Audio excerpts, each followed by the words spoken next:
So Linda Naho says, like all the Karens out there upset about face masks. So I kept seeing Karen online tweets, saw it on Reddit a few times, didn't know what it is, sort of had it explained in a podcast I was listening to earlier today. And do you know what? I hate these kind of... hate, such a strong word. I really dislike these like meme-ish ways of throwing a load of people into a category. I really don't like how these memes come about where it's mean towards like an imaginary group of people that you're lumping other people into. And then it gets thrown around and used as an insult. And it's just quite sad. And I learned that it's some group of women that are supposed to be oblivious to something. And it's just like, I don't like this. This is not helpful for anything, right? There's no nuance to it. There's no understanding or discussion. We're just creating a sort of tag that we throw at people. And is it because you're a boomer, says Banther Boy. There you go. You see, using the boomer thing. I mean, I get that it's a joke and you find it funny, but in the means to actually have meaningful discussions, it's just awful. Rayleigh says the boomer and Karen thing is mostly out of frustration of the younger generation. It could be that, but here's the thing, because it's such a like unarticulated way of explaining these things, like it just becomes frustration as noise, right? We need to get to what's under the frustration and express and discuss things with more detail and nuance, because otherwise it just becomes like a noisy meme that's there to insult someone. It's just so bizarre, all of that. I just see the Karen thing as what would be r/entitled parents.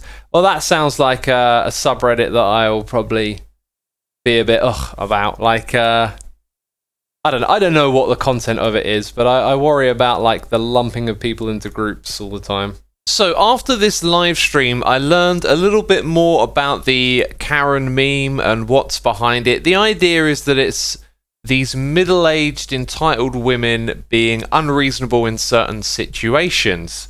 Now, what also happens online is some people interpret the meme differently and see it as being misogynistic or hateful in some ways. And so we have this meme, this idea that we encounter, and it's not a explicitly expressed thing, like a thing with a proper definition. So we interpretate it differently and we encounter it in different scenarios and therefore, you know, kind of understand it differently. Because what I first saw the Karen thing as, I just kept seeing the name Karen popping up and it was very confusing, like, well, why do I keep seeing this name? And I started to get a gist that this is about someone or something, or has someone happened. So rather than it being an explained idea or a statement about a situation, it's this cloudy meme thing that floats around that we all get a different look at from a different angle and have a slightly different idea of what it means. Now, the application of the meme, I think, is towards things that we share, for example, in Reddit culture. There's like insane Facebook Reddit or something like that, because I like to browse Reddit a little bit, but I take it all with a pinch of salt. And one of the common things you see on there is that we like to focus our attention on someone behaving in a ridiculous way. And so I think the Karen thing applies when you hear these little stories of maybe some middle-aged woman is being really unreasonable with someone in a retail shop and talking about I'm going to call the manager and all that kind of stuff, right? Now, these things, they do happen. However, they get captured. Maybe someone's filming it. They get shared, and we all have this interaction online where we sort of look at someone else's bad behavior.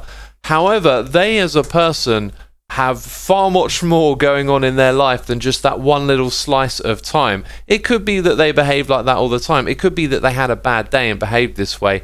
And what these memes tend to do is just reduce it to this idea of these people being like this all the time. And it to me, it just feels so unreasonable and unproductive to think and feel about stuff in this way. So I'm not sure what else I have to say on this topic, but there are two takeaways from this.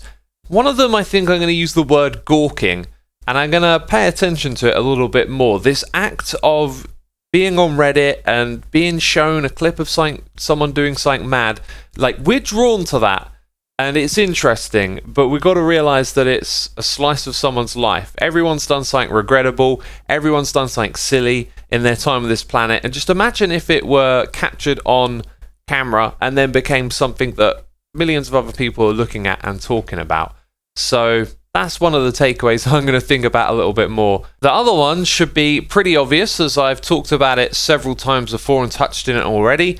It's imaginary groups of people. Why do we keep having to think about everything by lumping, imaginary people that we never met, into a sort of category and defining them through memes? It's just such a strange phenomena. And to me, what you're doing when you think and interact with the world like that is you're painting your own worldview, you're painting your picture, and these things are being informed through memes, like text and images, right? Or little stories or jokes and humor, and it's such a strange way to be informed about what's going on in the world. So I think those are my two takeaways from this whole OK Karen thing, and I'll keep my eye on it, but that might just be the last time we talk about it.